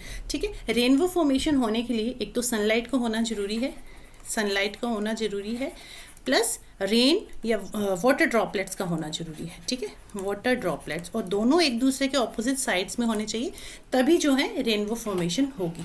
ठीक है, अब रेनबो फॉर्मेशन होने के लिए क्या क्या कंडीशंस होनी ज़रूरी है, कैसे होता है वो देखिए। कंडीशंस तो आपको बता दी, सनलाइट होना जरूरी है, वाटर ड्रॉपलेट होना जरूरी है, और दोनों रेनबो फॉर्मेशन होगी वो सन के बिल्कुल ऑपोजिट डायरेक्शन में होती है। अब देखिए क्या होता है ना, यहाँ से लाइट आई, मान लीजिए ये हमारे पास है एक वाटर ड्रॉप। ठीक है, ये वाटर ड्रॉप है, ये कंसीडर कीजिए एक वाटर ड्रॉप है। अब यहाँ से सनरेज आई, ये हमारा सन है, सनलाइट आएगी, वाइट लाइट आई, इस तरह से वाइट लाइट है ये, जैसे ही एंटर करेगी, अब देखो यहाँ पे एयर है और ये वाटर है, और हमने पढ़ा है हमने रिफ्रैक्शन में, when light travel from one medium to another medium, तो क्या होता है, लाइट रिफ्रैक्ट हो जाती है, बेंडिंग ऑफ लाइट होता है। ठीक है, तो इस तरह से लाइट आई, वाइट रे ऑफ लाइट आई, और ये क्या करेगी, जैसे ही वाटर ड्रॉप के अंदर जाएगी तो ये हल्का सा बेंड हो जाएगी। ठीक है। इस यहाँ क्या हो रहा है, रिफ्रैक्शन, तो क्या होगी, बेंडिंग होगी, जिसे हम कहेंगे रिफ्रैक्शन। बेंडिंग हुई, बेंडिंग के बाद आपने देखा कि जो लाइट है ना, यहाँ पे दो ही कलर लिए हुए हैं सो दैट आपको कन्फ्यूजन ना हो सारी लाइट्स में, ठीक है। आपकी क्लियरिटी के लिए 2 लाइट्स ली हुई हैं, नीचे वायलेट है, ऊपर रेड है, ठीक है। Violet, indigo, blue, green, yellow, orange, red, इस तरह से पैटर्न होता है ना, violet, indigo, blue, green, yellow, orange, red, नीचे वायलेट है, ऊपर रेड, 2 ही कलर ले रहे हैं हम फॉर सिंप्लिसिटी। तो इस तरह से रिफ्रैक्शन हुआ। रिफ्रैक्शन के बाद आप देखोगे लाइट जो है ना ब्रेक होगी, लाइट यहाँ पे अपने 7 कलर्स में डिस्पर्ज हो जाती है। तो यहाँ क्या हो गया, डिस्पर्जन हुआ। पहले क्या हुआ, रिफ्रैक्शन हुआ, उसके बाद क्या हो रहा है, डिस्पर्जन। पहले रिफ्रैक्शन हुआ, फिर डिस्पर्जन हुआ, ठीक है। अब डिस्पर्जन में क्या हुआ, लाइट जो है 7 कलर्स में स्प्लिट होगी, ओके। अब क्या हो रहा है, जैसे 7 कलर्स में स्प्लिट हुई, ये जो लाइट है, लाइट रेज हैं, यहाँ पे टकराएंगी इस वॉल, वाटर की वॉल के साथ, वाटर ड्रॉपलेट की वॉल के साथ, और अगेन ये क्या करेंगी, यहाँ से रिफ्लेक्ट कर जाएंगी। अब यहाँ पे क्या हो रहा है, रिफ्लेक्शन हो रहा है। अच्छा, यहीं पे कन्फ्यूजन होता है, यहाँ पे ना टोटल इंटरनल रिफ्लेक्शन नहीं होता, ओनली इंटरनल रिफ्लेक्शन होता है यहाँ पे, ठीक है। टोटल इंटरनल रिफ्लेक्शन कब होता है, जब इंसिडेंट एंगल जो है वो ज़्यादा हो मतलब ये जो, चलो पहले टोटल इंटरनल रिफ्लेक्शन आपको बताती हूँ होता क्या है। देखो, टोटल इंटरनल रिफ्लेक्शन कब होता है, जब लाइट रे जो है डेंसर टू रेयरर मीडियम जाती है। वाटर जो है डेंसर है एंड एयर जो है रेयरर मीडियम है। पहले ये समझ लीजिए, फिर बताती हूँ रेनबो फॉर्मेशन। वाटर डेंसर है, एयर रेयरर मीडियम है। तो जब लाइट रे डेंसर टू रेयरर मीडियम जाएगी ना, इस तरह से ये इंसिडेंट रे आई और ये अवे फ्रॉम द नॉर्मल गई, ये कौन सी रे है, रिफ्रैक्टेड रे। तो जैसे जैसे हम इंसिडेंट रे का एंगल बढ़ाते जाएंगे, मान लीजिए हमने इंसिडेंट रे का एंगल बढ़ा दिया, एंगल जैसे ही बढ़ाया हमने, इंसिडेंट रे ये है तो इस तरह से रिफ्रैक्ट हो, एंगल हमने और बढ़ाया तो इस तरह से, फिर एंगल हमने और बढ़ा दिया, तो हम देखेंगे एक टाइम आएगा जब ये जो है वाटर के परपेंडिकुलर ही मूव करेगी, ठीक है, इसके परपेंडिकुलर मूव करेगी। तो जब ये परपेंडिकुलर मूव करेगी ना, तो यहाँ पे जो एंगल बनेगा, ये वाला जो एंगल होगा, इसको हम कहेंगे क्रिटिकल एंगल। जो इंसिडेंट एंगल है इसी को हम कहेंगे क्रिटिकल एंगल। और ये कब होता है, जब light denser to rarer medium जाती है। क्रिटिकल एंगल की फॉर्मेशन कब होती है, जब light denser to rarer medium जाती है, ठीक है। तो क्रिटिकल एंगल पहले फॉर्म होगा, उसके बाद टोटल इंटरनल रिफ्लेक्शन होती है, उसके बाद टोटल इंटरनल रिफ्लेक्शन होगी, पहले क्रिटिकल एंगल बनेगा, ठीक है। ये वाला एंगल क्रिटिकल एंगल है, जब लाइट परपेंडिकुलरली जो है मूव करेगी वाटर के, तो इसको हम कहेंगे क्रिटिकल एंगल, ठीक है। अब एक और टाइम आएगा जब थोड़ा सा हमने इंसिडेंट एंगल और बढ़ाया, तब क्या होगा, जो ये रे है रिफ्रैक्टेड रे वापस सेम मीडियम में ट्रैवल कर जाएगी, इस तरह से हमारा इंसिडेंट रे आई और ये इस तरह से यहाँ पे रिफ्लेक्ट कर गई, सेम मीडियम में ही इंसिडेंट रे आई, सेम मीडियम में ही रिफ्लेक्ट होगी, इसी को हम कहते हैं total internal reflection. Same medium में ही इंसिडेंट रे आई, सेम मीडियम में ही रिफ्लेक्ट होगी, और ये कब बनता है, क्रिटिकल एंगल के बाद बनता है, ठीक है, जिसे हम कहते हैं टोटल इंटरनल रिफ्लेक्शन, ठीक है। इतना समझ आ गया, क्रिटिकल एंगल के बाद। तो यहाँ पे इंटरनल रिफ्लेक्शन होता है, टोटल इंटरनल रिफ्लेक्शन नहीं होता, क्योंकि यहाँ पे क्रिटिकल एंगल नहीं बन रहा है। Critical angle denser to rarer medium ही बनेगा, और यहाँ पे क्रिटिकल एंगल नहीं बन रहा है, यहाँ पे क्रिटिकल एंगल बनेगा उसके बाद ही तो टोटल इंटरनल रिफ्लेक्शन होगी। तो यहाँ टोटल इंटरनल रिफ्लेक्शन नहीं है, यहाँ सिर्फ इंटरनल रिफ्लेक्शन है। ये बहुत ज़्यादा कन्फ्यूजन है काफ़ी जगहों पे, और एनसीईआरटी में भी इंटरनल रिफ्लेक्शन ही लिखा है, इंटरनल रिफ्लेक्शन ही होता है यहाँ पे, टोटल इंटरनल रिफ्लेक्शन नहीं कंसिडर करेंगे आप, ठीक है। टोटल इंटरनल रिफ्लेक्शन क्या होता है, आई होप आपको समझ आ गया होगा। टोटल इंटरनल रिफ्लेक्शन कब होता है, डेंसर टू रेयरर मीडियम जब ऑब्जेक्ट मूव करता है, बट डेंसर से डेंसर में ही, जब डेंसर से ही लाइट रे गई, इंसिडेंट रे, और डेंसर में ही वापस आ गई, बट पहले क्रिटिकल एंगल बनेगा, क्रिटिकल एंगल बनने के बाद जो है टोटल इंटरनल रिफ्लेक्शन होगा, ठीक है, जो कि यहाँ पे पॉसिबल नहीं है। यहाँ पे क्या होगा, इंटरनल रिफ्लेक्शन होगा, ठीक है। तो आपको सिर्फ सिंप्लिसिटी ये याद रखनी है, पहले रिफ्रैक्शन हो रहा है, यहाँ पे लाइट बेंड हुई, रिफ्रैक्शन हुआ, उसके बाद सेकेंड स्टेप में डिस्पर्जन हुआ, लाइट जो है ब्रेक करेगी 7 कलर्स में, उसके बाद इंटरनल रिफ्लेक्शन, अंदर ही रिफ्लेक्शन हो रहा है, that's why it is called internal reflection. ये इंटरनल रिफ्लेक्शन होगा, अगेन यहाँ पे आ गई लाइट। अच्छा, जब रिफ्रैक्शन हो रहा है ना, तो सम अमाउंट ऑफ लाइट जो है रिफ्लेक्ट भी होती है, जैसे इस तरह से वाइट लाइट आई तो रिफ्लेक्ट होकर लाइट यहाँ चली गई, but some amount of light जो है रिफ्लेक्ट भी करेगी, बट रेनबो में रिफ्लेक्शन इसका कोई काम नहीं है, इस वाली रे का, इसका जो रिफ्रैक्शन हो रहा है इसका ही मेन काम है। दैट्स वाई हम यही वाली रे पढ़ेंगे, ये वाली नहीं। रिफ्लेक्शन भी होती है, रिफ्रैक्शन भी होती है, दोनों ही साथ साथ हो रहे हैं, बट ये वाली रे हम नहीं पढ़ रहे क्योंकि हमें हमारे जो रेनबो फॉर्मेशन में हेल्प कर रही है वो रिफ्रैक्शन ही हेल्प, मतलब ये वाली रे हेल्प करेगी, तो इसलिए हम रिफ्रैक्शन वाला पार्ट यहाँ देख रहे हैं। ठीक है, तो यहाँ रिफ्रैक्शन हो रहा है, फिर यहाँ जो इंटरनल रिफ्लेक्शन हुआ, यहाँ पे क्या हो रहा है, रिफ्लेक्शन हो गया, जिसे हम कहते हैं इंटरनल रिफ्लेक्शन। इंटरनल रिफ्लेक्शन के बाद यहाँ पे फिर से वॉल पे टकराएगा, ये लाइट रे टकराएंगी। ठीक है, और यहाँ पे फिर क्या हो गया, फिर से अगेन बेंडिंग। अच्छा, जब बेंडिंग हो रही है ना तो यहाँ रिफ्लेक्शन भी हो रहा है, यहाँ पे रिफ्लेक्शन भी हो रहा है, जिसको हम कहते हैं सेकेंडरी रेनबो। अच्छा, दो तरह के रेनबो बनते हैं, एक प्राइमरी रेनबो, एक सेकेंडरी रेनबो। जो प्राइमरी रेनबो होता है ना, यहाँ बनाती हूँ, रुको, जो प्राइमरी रेनबो, रुको इसको डिलीट करती हूँ पहले। प्राइमरी रेनबो में क्या होता है, प्राइमरी रेनबो में जो रेनबो बनता है, violet, indigo, blue, green, yellow, orange, red, नीचे वायलेट ऊपर रेड। जो प्राइमरी वाला हमारा रेनबो है उसमें जो ये रेनबो बनता है वो डार्क कलर का होता है, बिल्कुल विजिबल होता है। बट जो सेकेंडरी रेनबो है ना, सेकेंडरी रेनबो है वो लाइट कलर का होता है, वो काफ़ी लाइट होता है, उसका जो पैटर्न है ना वो डिफरेंट होता है, उसमें नीचे रेड होगा, ऊपर वायलेट होगा। ये याद रखनी है आपको दो चीज़ें। जो प्राइमरी रेनबो है, ठीक है, उसमें इस तरह से पैटर्न होता है, violet, indigo, blue, green, yellow, orange, red. But secondary rainbow में क्या होता है ना, ये पैटर्न उल्टा हो जाता है, इसमें ऐसे विव ग्योर बन रहा है और इसमें नीचे की तरफ इस तरह से विव ग्योर बन रहा है, वायलेट ऊपर, रेड नीचे। ठीक है, और प्राइमरी रेनबो में वन इंटरनल रिफ्लेक्शन होता है, एक ही बार इंटरनल रिफ्लेक्शन हो रही है। बट जो सेकेंडरी रेनबो बनता है ना, इस तरह से इसमें टू इंटरनल रिफ्लेक्शंस होती हैं, इसमें टू इंटरनल रिफ्लेक्शन होती है। जैसे ही लाइट रे यहाँ टकराएगी, some amount of light reflect करेगा और some amount of light refract करेगा, और इस रिफ्रैक्शन की वजह से ही हमें रेनबो दिखता है। तो सेकेंडरी रेनबो में ये इस तरह से दो बार इंटरनल रिफ्लेक्शन होगी। ये क्वेश्चन भी पूछा जाता है कि प्राइमरी रेनबो में कितनी बार इंटरनल रिफ्लेक्शन होता है, एक बार होता है। सेकेंडरी रेनबो में कितनी बार इंटरनल रिफ्लेक्शन होता है, तो दो बार इंटरनल रिफ्लेक्शन होता है। ठीक है, तो आई होप ये समझ आया होगा आपको। सबसे पहले क्या हो रहा है, लाइट रे आई, रिफ्रैक्शन हुआ, रिफ्रैक्शन होता है, फिर डिस्पर्जन हुआ, लाइट 7 कलर में स्प्लिट करेगी, उसके बाद फिर इंटरनल रिफ्लेक्शन हुआ। ठीक है, रिफ्लेक्शन हुआ, रिफ्लेक्शन के बाद अगेन यहाँ पे रिफ्रैक्शन हो रहा है। ठीक है, रेनबो फॉर्मेशन में जो मेन स्टेप्स हैं वो क्या है, refraction, dispersion, internal reflection and then refraction again. Okay, दो बार रिफ्रैक्शन हो रही है, ये डिस्पर्जन और ये इंटरनल रिफ्लेक्शन। तो ये 4 स्टेप्स आपको याद रखने हैं फॉर रेनबो फॉर्मेशन। ठीक है, और प्राइमरी रेनबो और सेकेंडरी रेनबो में बता दिया, प्राइमरी रेनबो में एक बार इंटरनल रिफ्लेक्शन हो रही है, सेकेंडरी रेनबो में 2 बार इंटरनल रिफ्लेक्शन होती है। ठीक है, आई होप ये समझ आ गया होगा।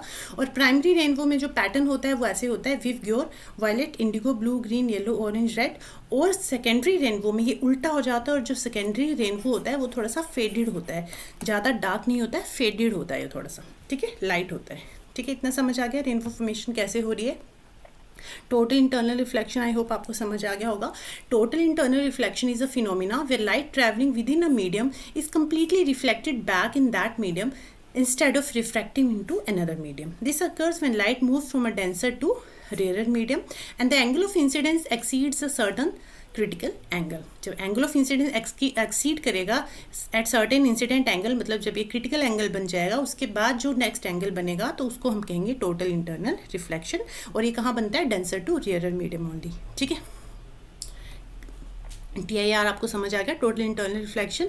अब रेनबो फॉर्मेशन भी आपको समझ आ गई कैसे रेनबो होती है। इस तरह से वाटर ड्रॉपलेट्स हैं, सनलाइट आएगी, वाटर ड्रॉपलेट के साथ टकरा के अंदर जाएगी। ठीक है, जैसे ही वाटर ड्रॉपलेट इसके अंदर जाएगी, सनलाइट इसके अंदर जाएगी, तो पहले क्या होगा, बेंडिंग होगी, जिसे हम कहेंगे रिफ्रैक्शन। रिफ्रैक्शन के बाद सेकंड स्टेप में डिस्पर्जन होगा, 7 कलर्स में ये लाइट ब्रेक कर जाएगी, यहाँ क्या हो गया, डिस्पर्जन। ठीक है, एंड थर्ड स्टेप में इंटरनल रिफ्लेक्शन होगी। ठीक है, क्या होगी, internal reflection. Total internal reflection नहीं हो रही है, ओनली इंटरनल रिफ्लेक्शन हो रही है। टोटल इंटरनल रिफ्लेक्शन क्यों नहीं हो रही है वो आपको बता दिया। अब टोटल इंटरनल रिफ्लेक्शन के बाद अगेन ये लाइट जो है रिफ्रैक्ट होकर बाहर चल जाएगी, जिसकी वजह से हम रेनबो दिखता है। और ये जो रेनबो बनेगा ये प्राइमरी रेनबो है। उसके बाद यहाँ पे भी रिफ्लेक्शन हो रही है, 2 बार रिफ्लेक्शन हो रही है, जिसे हम कहेंगे सेकेंडरी रेनबो। इसकी वजह से सेकेंडरी रेनबो फॉर्मेशन होती है। प्राइमरी में जो पैटर्न होता है वो ऐसा होता है violet, indigo, blue, green, yellow, orange, red. और जो सेकेंडरी में होता है वो ऑपोजिट हो जाता है, violet, indigo, blue, green, yellow, orange and red. इस तरह से नीचे को बनता है वेव की ओर, इसमें इस तरह से बनता है। ठीक है, तो 4 स्टेप्स कौन कौन से हैं वो आपको याद रखने हैं। जैसे ही sunlight enters a water droplet, slowing down, changing direction due to refraction, refraction होगा, उसके बाद डिस्पर्जन होगा, उसके बाद रिफ्लेक्शन होगा, एंड देन अगेन रिफ्रैक्शन होगा, उसकी वजह से हमें रेनबो दिखेगा। ठीक है, तो रेनबो फॉर्मेशन आई होप आपको समझ आया होगा। ठीक है, next topic is atmospheric refraction. Atmospheric refraction, अब रिफ्रैक्शन आपको पता है बेंडिंग ऑफ लाइट। अब एटमॉस्फेयर में जो बेंडिंग ऑफ लाइट हो रही है उसी को हम कह रहे हैं रिफ्रैक्शन। ठीक है, so the refraction of light by earth's atmosphere is known as atmospheric refraction. हमें पता है ये हमारी अर्थ है। ठीक है, हमारी अर्थ है, ऊपर इसके एटमॉस्फेयर की लेयर्स हैं, डिफरेंट डिफरेंट फाइव लेयर्स है ना हमारी एटमॉस्फेयर की, 1 2 3 4 5। और इन 5 लेयर्स का नाम क्या है? Troposphere, stratosphere, mesosphere, thermosphere and, याद रखना ये ट्रोपो है और वो ऊपर वाला थर्मो है, ट्रोपो thermo, thermosphere and this one is exosphere. ठीक है, तो ये 5 लेयर्स हैं हमारे एटमॉस्फेयर की, और हर लेयर की जो डेंसिटी है वो डिफरेंट होती है। हर लेयर की डेंसिटी डिफरेंट होगी। ठीक है, तो जैसे ही सनलाइट आएगी, ठीक है, जैसे ही सनलाइट एंटर करेगी एटमॉस्फेयर में, या कोई भी लाइट एंटर करेगी एटमॉस्फेयर में, ठीक है, तो क्या होगा? रिफ्रैक्शन होगा। रिफ्रैक्शन मतलब बेंडिंग ऑफ लाइट होगी। ठीक है, तो एटमॉस्फेयर में जो रिफ्रैक्शन ऑफ लाइट हो रही है, ठीक है, उसी को हम कह रहे हैं एटमॉस्फेरिक रिफ्रैक्शन। एटमॉस्फेरिक रिफ्रैक्शन क्या है? Bending of light in atmosphere. Okay, so atmospheric refraction is caused by the bending of light rays when they pass through layer of the earth's atmosphere which are different optical density. अब atmospheric refraction के 2 important example है। One is twinkling of stars, second is advance sunrise and delayed sunset. Okay, अब हमें जो stars twinkle करते हुए दिखते हैं वो हमें ट्विंकल करते हुए क्यों दिखते हैं? एग्जैक्टली क्या स्टार्स ट्विंकल करते हैं? स्टार्स ट्विंकल नहीं करते, बट हमें स्टार ट्विंकल करते हुए दिखते हैं। क्यों? Because of this atmospheric refraction. ठीक है, क्या होता है, कैसे होता है वो देखिए। इस तरह से मान लीजिए, यहाँ पे ड्रॉ करती हूँ पहले। ठीक है, ये हमारी अर्थ है और ये है हमारा एटमॉस्फेयर। एटमॉस्फेयर की डिफरेंट लेयर, 5 लेयर्स आपको एटमॉस्फेयर की याद होनी चाहिए। ठीक है, ये हमारी एटमॉस्फेयर की लेयर्स हैं। इनमें अब क्या होगा? जैसे ही लाइट रे, ये मान लीजिए स्टार है हमारा। ठीक है, ये हमारा स्टार है। जैसे ही लाइट रे एंटर करेगी, स्टार से आई, तो due to different optical density जो बेंडिंग है, लाइट की बेंडिंग होती रहेगी। लाइट कभी ऐसे जाएगी, कभी ऐसे जाएगी, कभी ऐसे जाएगी, ऐसे जाएगी। ठीक है, तो जब अर्थ पे पहुंचेगी तो इस तरह से जिग जैग करती हुई, बेंडिंग करती हुई अर्थ पे पहुंचेगी। ठीक है, तो मान लीजिए हम यहाँ खड़े हैं और ये है हमारा स्टार, बट हमें एग्जैक्टली स्टार यहाँ नहीं दिखता, इसके ऊपर यहाँ पे दिखेगा। अपरेंट पोजीशन हमें लगेगा कि स्टार जो है यहाँ है। अपरेंट पोजीशन का मतलब होता है कि नकली पोजीशन, स्टार एग्जैक्टली यहाँ नहीं है, बट हमें ऐसा लगता है कि स्टार यहाँ है।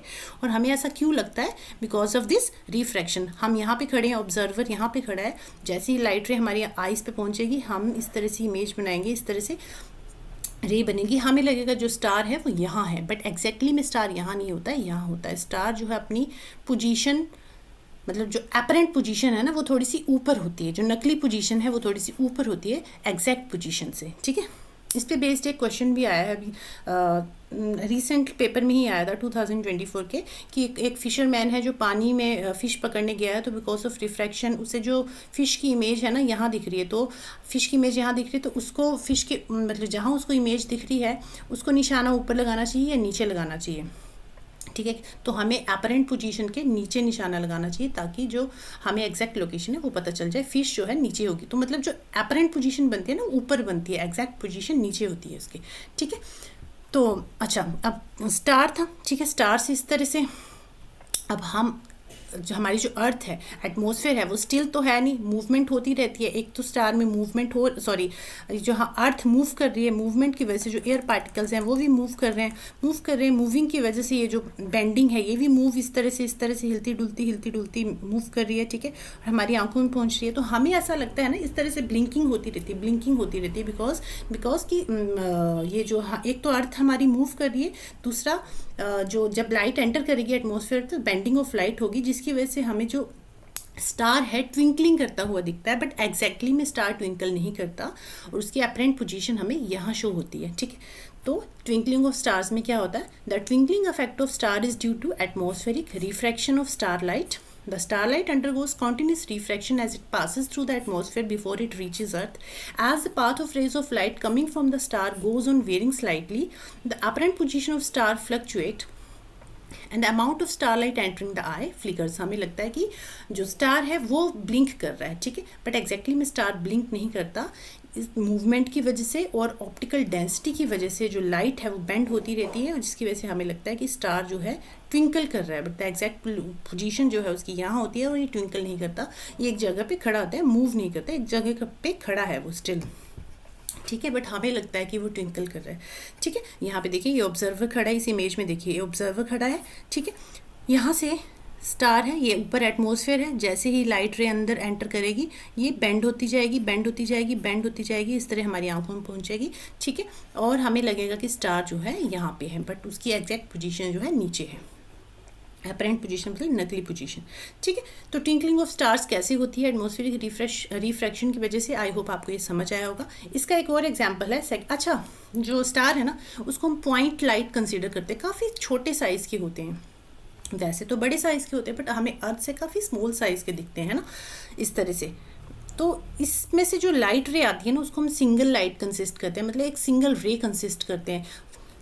तो हाँ, एक क्वेश्चन आता है कि why stars appear to be twinkle but planets जो हैं वो हमें ट्विंकल करते हुए नहीं दिखते। प्लैनेट क्यों नहीं दिखते ट्विंकल करते हुए? क्योंकि प्लैनेट्स का जो साइज़ है वो काफ़ी बड़ा है और उसमें से काफ़ी पॉइंट सोर्स ऑफ लाइट जो है ना वो निकलते हैं। तो जब रिफ्रैक्शन होगी तो एक आधी अगर रे ऑफ लाइट बेंडिंग, मतलब बेंडिंग तो सब में ही हो रही है, बट हमारी आंखों पे जब पहुंचे तो एक सिंगल रे नहीं पहुंचती, काफ़ी सारी रेज हमारी आंख तक पहुंचती हैं, और एक आधी लाइट अगर मतलब इधर उधर हो भी जाती हैं, ठीक है, तब भी हमें सिंगल सोर्स नहीं दिख रहा है, काफ़ी सारे सोर्सेज दिख रहे हैं, जिसकी वजह से हमें ये हिलता डुलता नज़र नहीं आता, मूव करता हुआ, ब्लिंक करता हुआ नज़र नहीं आता, because of its bigger size. बड़ा साइज़ है और इसमें से पॉइंट साइज़ की लाइट हम कंसीडर नहीं कर रहे, काफ़ी सारी लाइट रेज आ रही हैं, ठीक है, जिसकी वजह से हमें जो है ये ट्विंकल करता हुआ नहीं दिखता है। स्टार में से हम एक सिंगल पॉइंट लाइट कंसीडर करते हैं, जिसकी वजह से अगर एक लाइट आ रही है तो ये लाइट इस तरह से हमें हिलती डुलती दिखेगी, जिसकी वजह से हमें स्टार जो है ट्विंकल करता हुआ दिखता है, क्योंकि इसमें से जो लाइट आ रही पॉइंट सोर्स, इसको हम पॉइंट सोर्स कंसीडर करते हैं, सिंगल सोर्स डिस्कवर मानते हैं, ठीक है। तो twinkling of stars I hope आपको समझ आया होगा। Second is advance sunrise and delayed sunset, ये भी एटमॉस्फेरिक रिफ्रैक्शन का ही एग्जांपल है। अच्छा क्या होता है ना, जब सनराइज़ होता है, सनराइज़ होने से 2 मिनट पहले ही आपको सूरज दिख जाता है, ठीक है, और सनसेट होने के 2 मिनट बाद तक भी आपको सनसेट दिखता रहता है। ऐसा क्यों होता है? देखिए ये अर्थ है, ये ऑब्जर्वर है, यहाँ पे हम खड़े मान लीजिए, और ये है हमारा एटमॉस्फेयर की डिफरेंट लेयर्स। अब क्या होता है, ये है हमारा हॉरिजन, ठीक है, यहाँ पे ऑब्जर्वर है, ये हमारा हॉरिजन है। तो यहाँ पे हॉरिजन है, जैसे ही लाइट रे आएगी ये रियल पोजीशन है, ठीक है। अब क्या हो रहा है, ये सनसेट की बात हो रही है यहाँ पे, पहले सनराइज़ बताती हूँ क्या हो रहा है। सनराइज़ में इस तरह से ये रियल पोजीशन है इसकी, ठीक है। जैसे ही डिफरेंट लेयर से क्रॉस करेगा, सनलाइट क्रॉस करेगी तो क्या होगी, बेंडिंग होगी, बेंडिंग करते करते ये हमारे आइज तक ऐसे यहाँ तक पहुँच गई, ठीक है, बेंड होते होते, और हमें लगेगा कि लाइट जो है यहाँ पे है, मतलब सन जो है यहाँ पे है, बेंड होते होते ये यहाँ पहुँचे और हम यहाँ पे, हमें लग रहा है कि सन जो है एग्जैक्टली यहाँ पे है, बट सन एग्जैक्टली यहाँ नहीं है, सन जो है उसके नीचे है, रियल पोजीशन उसकी नीचे है, और 2 मिनट, इसलिए हमें 2 मिनट पहले ही जो है सूरज उगता हुआ दिख जाता है, इसी को हम कह रहे हैं अपरेंट पोजीशन। एग्जैक्टली में सनराइज अभी हुआ नहीं है, बट हमें 2 मिनट पहले ही दिख जा रहा है because of this atmospheric refraction. Same happens in this case at sunset. ये सनसेट, अभी सनसेट हो गया है, ठीक है, सनसेट हो गया, ये हॉरिजन है, यहाँ से लाइट रे अभी भी जा रही है, बेंड करती हुई ऑब्जर्वर की आंख तक पहुँचेगी, और हमें इस तरह से लगेगा कि यहाँ पे सूरज अभी है, जबकि सूरज जो है ढल चुका है, बट हमें स्टिल दिख रहा है, 2 मिनट बाद तक भी हमें सूरज जो है दिखता रहता है। तो ये भी किसका एग्जाम्पल है, एटमॉस्फेरिक रिफ्रैक्शन का, ठीक है, किसका एग्जाम्पल है, एटमॉस्फेरिक रिफ्रैक्शन का। तो एटमॉस्फेरिक रिफ्रैक्शन में हमने 2 एग्जाम्पल देख लिए, अर्ली सनसेट एंड ये early advance sunrise and delay sunset, okay, advance sunrise and delay sunset, और एक first example twinkling of stars का हमने देख लिया, ठीक है। अब नेक्स्ट टॉपिक है scattering of light. This is last topic. Scattering of light में क्या होता है, लाइट जो है स्कैटर हो जा रही है। जैसे मान लीजिए ये सन रे है, जैसे ही लाइट जाएगी, वाइट लाइट गई, जैसे ही किसी पार्टिकल से टकराई तो ये क्या करेगी, स्प्लिट हो जाएगी इनटू डिफरेंट कलर्स।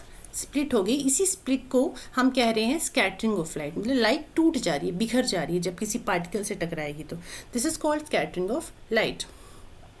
अब स्कैटरिंग ऑफ लाइट कितनी होगी, अगर छोटे पार्टिकल के साथ स्कैटर करेगी, ठीक है, तो जो जिनकी वेवलेंथ कम है वो स्कैटर होंगे सिर्फ, ठीक है। बट अगर बड़े पार्टिकल के साथ स्कैटर करेगी तो सारी लाइट्स जो है ना, जैसे ही लाइट टकराएगी तो ये सारी लाइट्स जो हैं बिखर जाएंगी, टूट जाएंगी, ठीक है।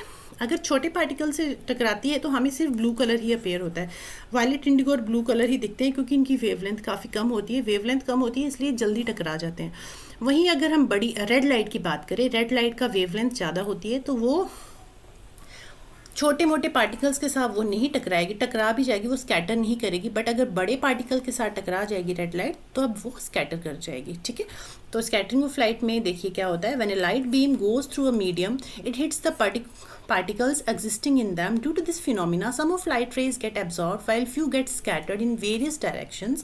The intensity of the scattered light rays depends on the particle size and wavelength. Particle का size क्या है और जो लाइट टकरा रही है उसकी wavelength क्या है, इस पर डिपेंड करता है कौन सी लाइट स्कैटर हुई, ठीक है। जैसे छोटे पार्टिकल्स के साथ जब लाइट रे टकराएगी तो जिसकी वेवलेंथ कम है, जैसे वायलेट, इंडिगो, ब्लू, वो टकरा के स्कैटर हो जाएंगे, बट बाकी लाइट स्कैटर नहीं होगी, वो आगे की तरफ मूव कर जाएगी। बट बड़े पार्टिकल के साथ जब वाइट लाइट टकराएगी तो सारे ही कलर जो हैं स्कैटर्ड हो जाएंगे, violet, indigo, blue, green, yellow, orange, red, okay. तो इसी को हम कहते हैं, लाइट जब टकरा रही है पार्टिकल्स के साथ और स्प्लिट हो रही है अपने 7 कॉन्स्टिट्यूएंट कलर्स में, डिफरेंट कॉन्स्टिट्यूएंट्स में, उसी को हम कह रहे हैं स्कैटरिंग ऑफ लाइट। अब इस पे बेस्ड एक और इफेक्ट है, this is called Tyndall effect. फिर स्कैटरिंग ऑफ लाइट का एग्जांपल देखेंगे कि स्कैटरिंग ऑफ लाइट हमें कहाँ देखने को मिलता है। टिंडल इफेक्ट में क्या होता है, टिंडल इफेक्ट में देखिए इस इमेज के थ्रू समझाती हूँ। ये है हमारे पास सोल्यूशन ए, ये है हमारे पास सोल्यूशन बी, ठीक है। ये जो सोल्यूशन ए है this is called true solution. True solution means इसमें जो पार्टिकल साइज है ना, इसमें जो सोल्यूशन बना हुआ है ना, उसमें पार्टिकल के साइज काफ़ी छोटे छोटे हैं, मतलब 1 नैनोमीटर से कम है, less than 1 nanometre, less than 1 nanometre. Particle का जो साइज है उसमें लेस देन 1 नैनोमीटर है। मान लीजिए ये जो true solution, it is the solution of sugar and water, it is the solution of sugar plus water, जिसमें पार्टिकल साइज काफ़ी छोटे छोटे हैं, ठीक है। सेकंड जो सोल्यूशन है हमारे पास, ये मान लीजिए हमारे पास कोई कोलोइडल सोल्यूशन है। कोलोइडल सोल्यूशन क्या होता है, कोलोइडल सॉल्यूशन जिसमें जो पार्टिकल के साइज़ हैं काफ़ी बड़ा होता है, 1 नैनोमीटर से लेके 1000 नैनोमीटर तक, ठीक है। पार्टिकल का साइज़ काफ़ी बड़ा है कोलाइडल सॉल्यूशन में। ट्रू सॉल्यूशन पार्टिकल का साइज़ काफ़ी कम है। अब जब लाइट रे हम पास कराएंगे सॉल्यूशन ए से तो क्या होगा, इसमें जो पार्टिकल्स हैं इतने छोटे हैं कि वो लाइट को स्कैटर ही नहीं कर पाएंगे, जिसकी वजह से हमें पाथ ऑफ लाइट विजिबल ही नहीं होगा। बट वहीं in case of this second B solution, colloidal solution जो है, कोलाइडल सोल्यूशन मान लीजिए आपके पास मिल्क का सोल्यूशन है, मिल्क है आपके पास, ठीक है। तो इसमें जो पार्टिकल्स हैं काफ़ी बड़े बड़े हैं, ठीक है। तो जैसे ही लाइट रे यहाँ आएगी तो इन पार्टिकल के साथ टकरा के लाइट जो है ना स्कैटर कर जाएगी, कर जाएगी, जिसकी वजह से हमें जो लाइट का पाथ है वो विजिबल हो जाएगा, ठीक है। तो इसमें क्या है, ट्रू सॉल्यूशन पार्टिकल का साइज छोटा है, जिसकी वजह से लाइट जो है ईजिली इसमें से क्रॉस कर जा रही है, ये पार्टिकल के साथ लाइट टकरा नहीं रही है। सेकंड केस में पार्टिकल का साइज इतना बड़ा है कि जब लाइट रे इसमें से पास करेगी तो जो पार्टिकल के साथ टकराएगी लाइट, तो ये जो है लाइट को ब्रेक कर देगी, ठीक है। इसलिए हमें जो पाथ है वो विजिबल हो जाता है, path of light become visible in colloidal solution, ठीक है। तो टिंडल इफेक्ट क्या है, it is the phenomena where light scatters when it passes through a colloidal और fine suspension. It's named after Irish physicist John Tyndall, okay. Tyndall effect clear हो गया आपको। अब इसके 2 एग्जाम्पल्स हम देखेंगे, स्कैटरिंग ऑफ लाइट के 2 एग्जाम्पल्स हैं। क्या क्या है, why is the colour of clear sky blue. जब स्काई बिल्कुल क्लियर होता है तो हमें इसका कलर ब्लू दिखता है। ब्लू क्यों दिखता है, जैसे ही सनलाइट आएगी, सनरेज, ये देखिए सन है, सनरेज आई तो जो हमारी वायलेट, इंडिगो और ब्लू कलर है ना, उनकी वेवलेंथ कम है, तो जैसे ही वो छोटे पार्टिकल्स के साथ भी टकराएंगी ना तो वो स्प्लिट हो जाएंगी, इसी वजह से जो हमें स्काई है ब्लू कलर का दिखता है, क्योंकि बाकी कलर्स की जो वेवलेंथ है वो बहुत ज़्यादा है, वो स्प्लिट नहीं होते। जो ये वायलेट इंडिगो ब्लू कलर है इनकी वेवलेंथ कम है, तो ये जल्दी स्प्लिट हो जाते हैं, जिसकी वजह से स्प्लिट होने के बाद ये कलर जो है ब्लू कलर जो है हमें दिखता है। वायलेट और इंडिगो हमें नहीं दिखते, क्योंकि हमारी जो आई है वो that is more sensitive to blue colour, तो इसलिए हमें जो कलर है ब्लू कलर का दिखता है, स्काई जो है ब्लू कलर का दिखता है। ठीक है, एक एग्जाम्पल इसका ये हो गया। अच्छा, आप colour of the sun at sunrise and sunset and noon, आपने देखा होगा सनराइज सनसेट और आफ्टरनून में जो सन का कलर है, आसमान का कलर है, आपको थोड़ा सा रेडिश दिखता है, रेड कलर का दिखता है आसमान। ऐसा क्यों होता है? ऐसा इसलिए होता है जब सनराइज़ होता है और सनसेट होता है, सनराइज़ और सनसेट दोनों में रेड दिखता है, बट दिन में दोपहर में आपको रेड कलर का नहीं दिखता। ऐसा क्यों? देखो, मिड डे दिन में क्या होता है ना, इस तरह से मान लीजिए ऑब्जर्वर यहाँ अर्थ पे खड़ा है, यहाँ से सनलाइट आई, सनलाइट आ रही है इस तरह से, तो सनलाइट जो है, वाइट लाइट जो है इस तरह से पार्टिकल्स के साथ स्कैटर नहीं करी, सीधी जो है यहाँ पे ऑब्जर्वर की आंखों तक पहुँच रही है। ठीक है, बट सनसेट में क्या होता है, सनसेट में यहाँ पे इसको कम डिस्टेंस ट्रैवल करना होता है, कम डिस्टेंस ट्रैवल करना होता है, जिसकी वजह से लाइट स्कैटरिंग नहीं होती है। बट यहाँ पे देखिए, यहाँ ये हमारा हॉरिजन है, ये हॉरिजन है, ये ऑब्जर्वर है। जैसे ही यहाँ से सनलाइट आएगी, सनलाइट को ज़्यादा कलर जो ज़्यादा डिस्टेंस जो है कवर करना होता है। इसमें blue indigo, violet indigo blue colour तो स्कैटर्ड हो ही रहे हैं, ठीक है, बट आगे जाते जाते जाते जाते रेड कलर भी स्कैटर्ड हो जाता है। ठीक है, इसमें क्या है, वायलेट इंडिगो ब्लू ग्रीन तो स्कैटर्ड हो रहे हैं, बट रेड कलर स्कैटर्ड नहीं होता है, रेड कलर स्कैटर्ड नहीं हो रहा है, क्योंकि लेस डिस्टेंस कवर कर रहा है।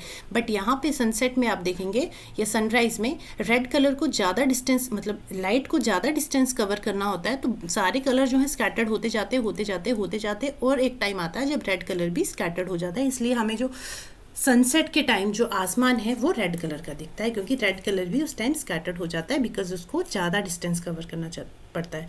Light travels a great distance and in this case light travels a short distance, जिसकी वजह से रेड कलर जो है स्प्लिट नहीं हो रहा है। बाकी violet indigo blue colour split हो रहे हैं, बट रेड कलर स्प्लिट नहीं हो रहा है, इसलिए हमें रेड नहीं दिखता। और सनसेट हमें और सनराइज हमें रेड इसलिए दिखते हैं क्योंकि इनको जो है ज़्यादा डिस्टेंस कवर करना पड़ता है। सनसेट में भी इस तरह से ज़्यादा डिस्टेंस कवर करना पड़ता है। लाइट स्प्लिट होते होते होते एक टाइम आता है जब रेड कलर भी स्प्लिट हो जाता है, ठीक है, स्कैटर्ड हो जाता है। ठीक है, आई होप आपको आज की क्लास समझ आई होगी। ठीक है, तो आज हमने क्या क्या किया, पार्ट्स ऑफ आइज किए, एक बार रिवाइज करा देती हूँ, थोड़ा सा बता देती हूँ। देखिए, आज हमने किया parts of human eye discuss किया, structure of human eye, parts of human eye किए। ठीक है, cornea, iris, pupil, retina, lens, ciliary muscles, aqueous humour, vitreous humours, optic nerves के 2 टाइप्स, कोन्स एंड रोड्स, ये सारे हमने डिस्कस किए। उसके अलावा डिफेक्ट्स ऑफ ह्यूमन आई, जिसमें हमने 4 डिफेक्ट डिस्कस किए, मायोपिया, हाइपरमेट्रोपिया, प्रेसबायोपिया और कैटरेक्ट, ये 4 डिस्कस किए हमने। उसके बाद पावर ऑफ अकोमोडेशन डिस्कस की, जिसपे हमने देखा कि जब हमें दूर की चीज़ देखनी हो तो हमारा लेंस पतला हो जाता है और सिलियरी मसल्स हमारी रिलैक्स हो जाती हैं, बट जब हमें पास की चीज़ देखनी होती है तो हमारा जो लेंस है, हमारा लेंस थिक हो जाता है और सिलियरी मसल जो है हमारी वो क्या हो जाती है, कॉन्ट्रैक्ट हो जाती हैं, सिलियरी मसल्स कॉन्ट्रैक्ट हो जाती हैं। ठीक है, जिसे हम नियर ऑब्जेक्ट और फार ऑब्जेक्ट कहते हैं। नियर ऑब्जेक्ट में क्या हो रहा है, नियर ऑब्जेक्ट जब हम देख रहे हैं तो हमारा जो लेंस है मोटा हो जा रहा है और हमारी जो सिलियरी मसल्स हैं वो क्या हो जा रही हैं, सिलियरी मसल्स हमारी कॉन्ट्रैक्ट हो जाती हैं। बट जब हम दूर की चीज़ देखते हैं तो हमारा लेंस पतला हो जाता है और हमारी सिलियरी मसल्स रिलैक्स हो जाती हैं। ठीक है, नियर पॉइंट किया, नियर पॉइंट कितना है ह्यूमन आई का, 25 सेंटीमीटर, फार पॉइंट कितना है, इन्फिनिटी। उसके बाद हमने किया डिस्पर्शन ऑफ वाइट लाइट, जो 7 कलर्स में स्प्लिट होती है, जिसे हम कहते हैं विव ग्योर। ओके, रेड कलर का जो वेवलेंथ है ज़्यादा होती है, बेंडिंग कम होती है। वायलेट कलर की जो वेवलेंथ है वो कम होती है और इसकी बेंडिंग ज़्यादा होती है। उसके अलावा नेचर स्पेक्ट्रम रेनबो फॉर्मेशन देखा हमने, रेनबो फॉर्मेशन कैसे होता है। रेनबो फॉर्मेशन में 4 स्टेप्स देखे हमने, क्या क्या स्टेप्स देखे, RDRR, 4 स्टेप्स देखे, RDRR, इससे याद रखना है, RDRR। ठीक है, सबसे पहले रिफ्रैक्शन होता है, फिर डिस्पर्जन होता है, और ये सीक्वेंस पूछा जाता है इसलिए आपको याद होना चाहिए। रिफ्रैक्शन होता है, डिस्पर्जन होता है, इंटरनल रिफ्लेक्शन होता है, एंड उसके बाद फिर रिफ्रैक्शन होता है अगेन। ठीक है, तो इस तरह से रेनबो फॉर्मेशन होती है। टोटल इंटरनल रिफ्लेक्शन देखा हमने, टोटल इंटरनल रिफ्लेक्शन क्या है, जब लाइट रे जो है denser to rare medium travel करती है और एक टाइम आता है जब इंसिडेंट रे, जैसे हम इंसिडेंट रे का एंगल बढ़ाते जाएंगे तो क्रिटिकल एंगल जो है बढ़ता जाएगा। और इस तरह से एक पॉइंट आता है, एक टाइम आता है जब इंसिडेंट रे जैसे ही हम बढ़ाएंगे तो जो रिफ्रैक्टेड रे का एंगल है moves perpendicularly to the water, और जिसको हम कहते हैं क्रिटिकल एंगल। और इस एंगल को, इंसिडेंट रे के एंगल को और हम बढ़ाएंगे थोड़ा सा, तो क्या होगा, ये जो लाइट रे है सेम मीडियम में ही वापस आ जाएगी, जिसे हम कहते हैं total internal reflection. But rainbow में टोटल इंटरनल रिफ्लेक्शन नहीं होते हैं, ओनली इंटरनल रिफ्लेक्शन होता है।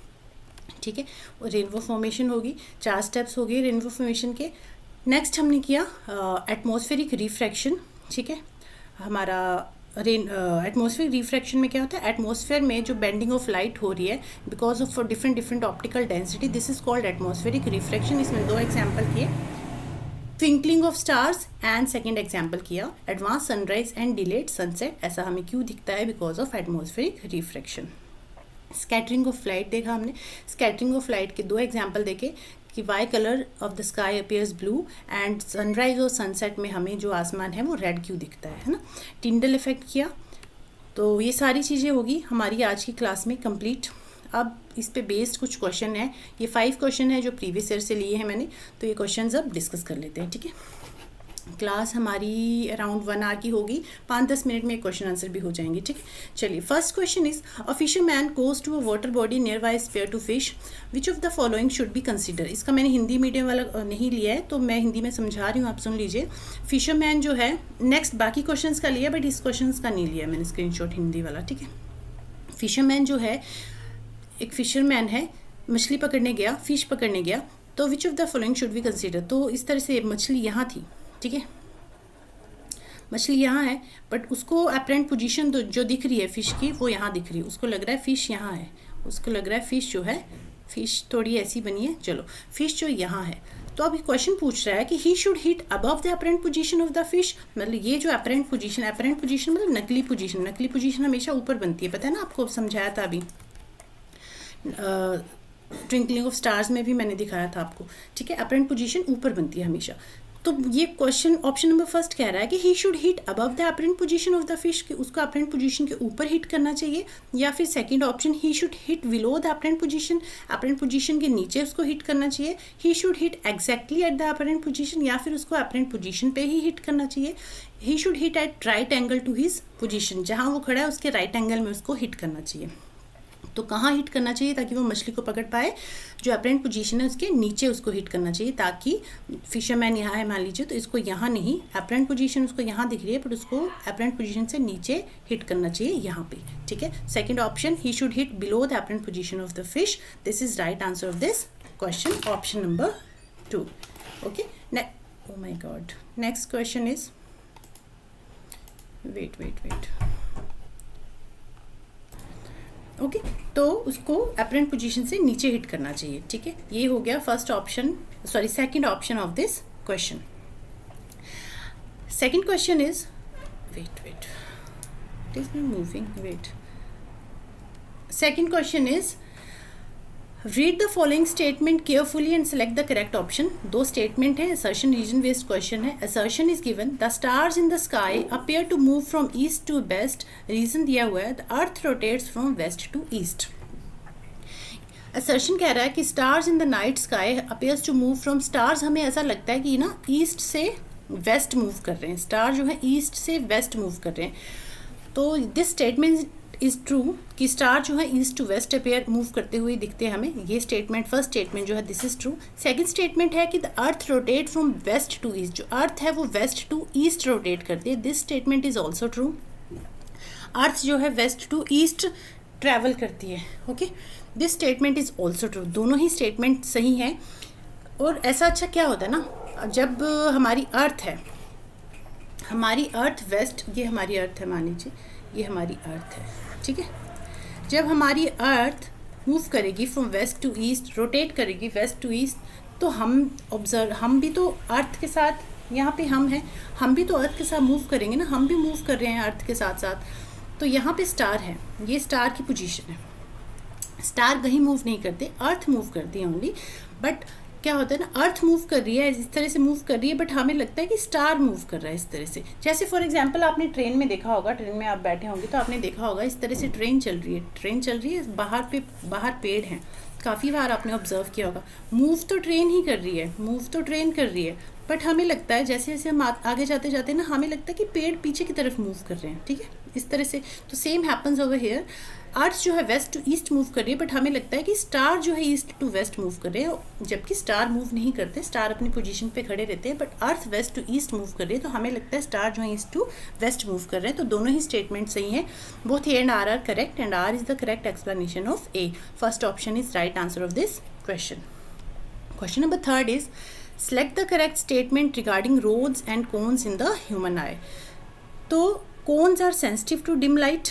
क्या cones जो है dim light के sensitive हैं? जी नहीं. Cones are sensitive to bright light. Cones जो है sensitive to bright light and rods जो है sensitive to dim light. तो जो first statement है this is true. Rods can sense color. Rods color sense नहीं करते, वो dim light में हेल्प करते हैं हमें चीज़ों को देखने में। Rods are sensitive to bright light, rods are sensitive to dim light, not bright light. तो ये ऑप्शन भी गलत है। जो सेकंड स्टेटमेंट है this is right option of this question.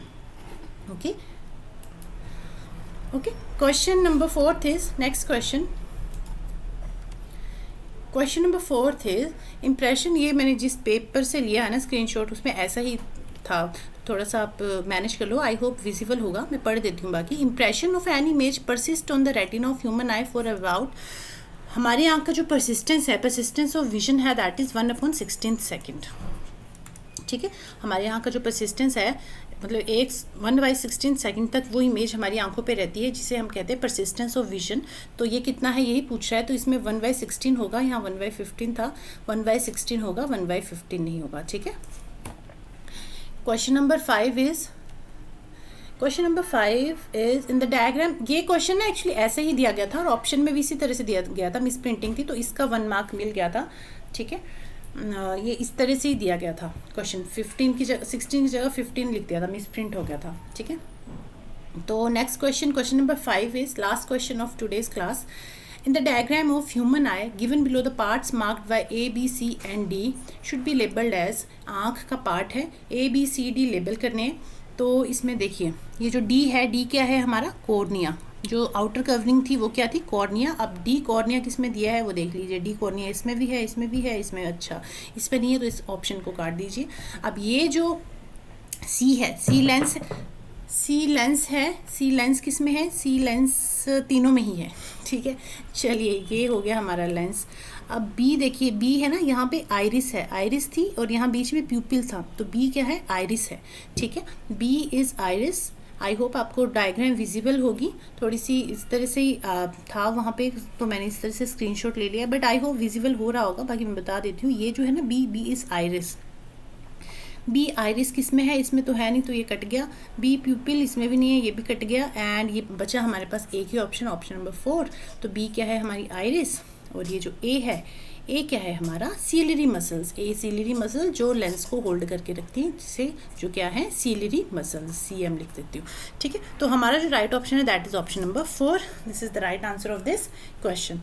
I hope, चलो क्वेश्चन नंबर 5 क्वेश्चन हमारे कंप्लीट हो गए, एंड आई होप आपको आज की क्लास समझ आई होगी। अगर आपको कोई डाउट रह गया हो किसी भी टॉपिक में, किसी भी क्वेश्चन में, तो आप मुझे कमेंट करके ज़रूर बताना। मैं फिर से एक बार नेक्स्ट अपकमिंग क्लास में उस क्वेश्चन को या उस टॉपिक को एक बार एक्सप्लेन कर दूँगी। बाकी ये जो PDF है, PPT है, आपको मेरे टेलीग्राम चैनल पे मिलेगी, that is Rishu science academy.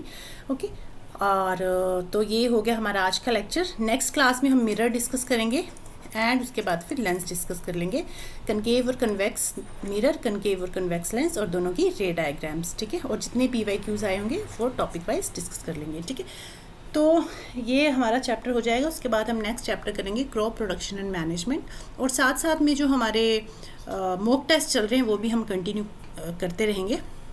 2 mock test हमारे हो चुके हैं, नेक्स्ट मॉक टेस्ट भी आपको जल्दी मिल जाएगा। ठीक है, तो चलिए मिलते हैं अपनी नेक्स्ट क्लास में। और अगर आप इस चैनल पर नए हैं तो चैनल को सब्सक्राइब जरूर करें, वीडियो अच्छी लगे तो लाइक शेयर जरूर करें। चलिए तब तक के लिए बाय बाय, टेक केयर, पढ़ते रहिए, बाय बाय।